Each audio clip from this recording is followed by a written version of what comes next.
অনেক বড় বড় লোক, এই যে আজকে স্পিকার মঈন খান এখানে আসছে, অনেক বড় বড় লোকজন এখানে আসছে, ডক্টর আইবুর রহমান আসছে, তারপরে ঢাকা থেকে ডক্টর খলিকুজ্জামান আসছে, অনেক বড় বড় লোক ওই মশারি ইউনিভার্সিটি ক্লাবের অনুষ্ঠান আসছে। আমরা যদি সবাই মিলে আমরা যদি এই কাজগুলো করি তাহলে অবশ্যই আমরা আগামী দিনে অনেক বড় বড় মানুষ না আমরা সুন্দর সুন্দর অনুষ্ঠান করতে পারবো। আমরা নানানভাবে শিক্ষাক্ষেত্রে, আমরা চিকিৎসার জন্য, আমরা বিভিন্নভাবে একটা গরিব মানুষ বিয়ে হয় না, একটা ফান্ড করে তাদেরকে সাহায্য করা, একটা গরিব মানুষ, একটা বিধবা মানুষ অসুস্থ আছে তাকে চিকিৎসা করা।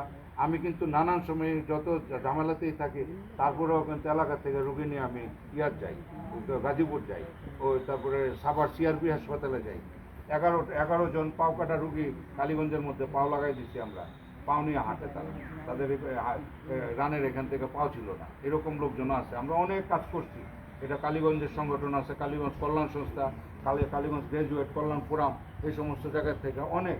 একটা লোক যদি সাংগঠনিক সাথে সম্পৃক্ত থাকে, জড়িত থাকে, তাহলে ওই এলাকার লোকজন তার মাধ্যমে কিছু উপকার পায়। আর এই